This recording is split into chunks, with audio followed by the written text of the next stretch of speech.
So I'm pretty impressed with Doctor Doom, but let's take a moment out to look at our pal Absorbing Man. Absorbing Man uses the same general torso type as a lot of the taller Marvel Universe figures, except for at a larger scale, as you'll see here.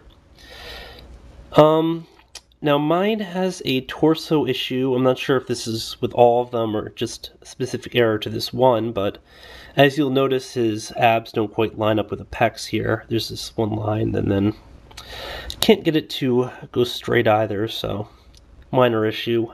Paint-wise, he looks pretty cool. I like the detail on the boots, and then pants look okay. The absorbing portion here looks a little funky. I don't know what kind of effect they're going for, but you can see the actual skin color underneath the... I guess he's probably transforming to cement or something, or granite, but... I mean, maybe it's just to designate the fact that he's still in mid-transition or whatever, so it's not big of an issue, but... skin color, it looks kind of funky because it's a really deep orange/tan. Kind of similar to what we saw in the Reed Richards, but looks a little bit deeper. I mean, all things considered, it's not a huge deal, even if I didn't like this figure, because I was mostly getting it for the Doctor Doom, and almost all the Secret Wars packs have either had, you know, one must-own, and then either a Wrecking Crew character or a repaint of a previous one. Absorbing Man, obviously, is a figure that hasn't been released in the main line and isn't a Wrecking Crew, so he's actually a little bit cooler, so... as mentioned, his little wrecking ball, well, I guess I can't call it a wrecking ball, it's technically a ball and chain. That would get you confused with the Wrecking Crew. But it looks like you almost have little continents or whatever here, so it looks kind of like a globe. It's a weird level of detail that was put into this. He can hold it, of course. I mean, what's the point of having this if he couldn't? But unfortunately, it's only in the hand that's not transformed. I think it would look kind of cooler if it was in this hand because, you know, both the ball and chain and his body transform by the same process and take on whatever properties of that of which he touches. So it would have made more sense if he was able to hold it and really use it in this hand, but he can't grip it. In terms of articulation, Absorbing Man is pretty standard for a Marvel Universe figure. He has cut pecs here just to allow additional arm movement. A few of the other Marvel Universe figures have them. I don't really care for them just because it gives a kind of weird look. The shoulders really extend out really far, then you've got like this V pattern going down, but you know, it's just me. We have a rotating wrist, 360 degrees, pin jointed elbow, a rotating bicep, ball joint with a usual range of motion. Nothing really to say there.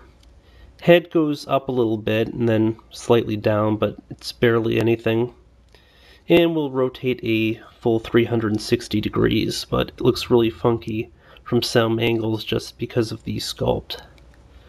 We have a torso joint instead of a waist joint. The legs, by the way, are a completely new sculpt. It's a lot thicker than other legs, and then, you know, it's got like this little pant effect down here at the bottom.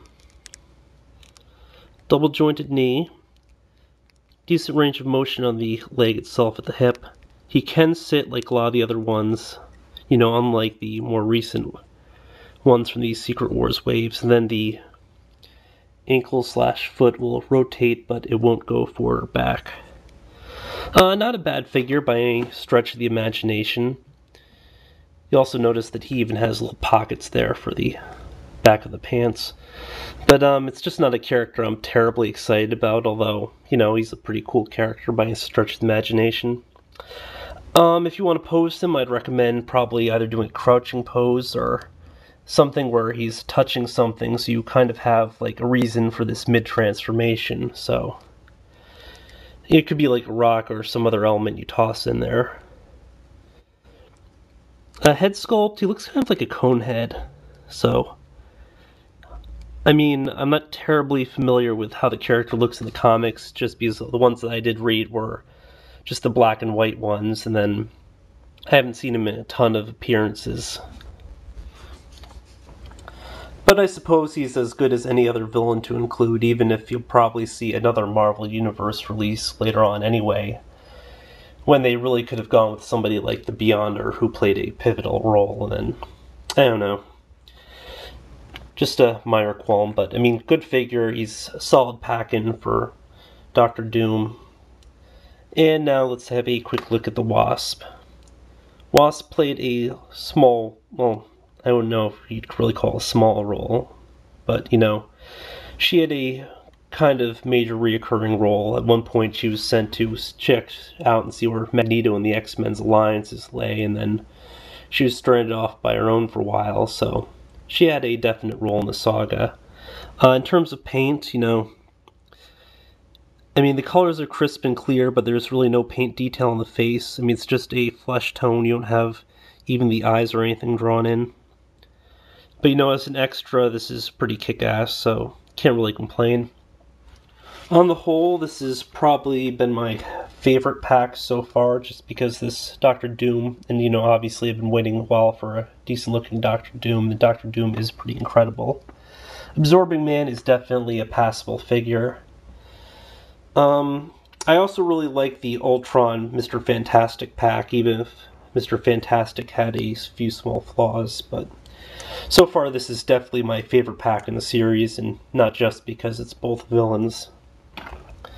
And really, I am a huge fan of Marvel villains, and actually DC villains too.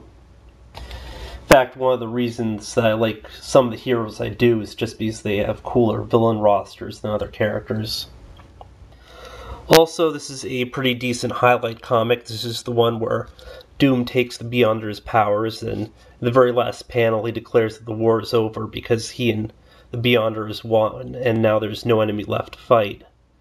Of course, you know, there obviously is an enemy left to fight, and the war is not over because this is only issue 10, and it's a 12-issue series, so little minor spoilers there. Plus, you know, these things were originally out of order and so forth, like some of the earlier waves had some of the later issues, and then, you know, so I'm sure and plus everybody knows how the story turns out.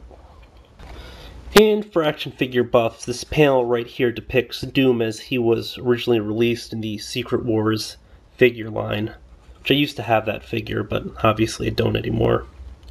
Really like that one too. I should probably look for him and see if I didn't just misplace him. Until next time, folks, when we'll have a look at Storm and Nightcrawler.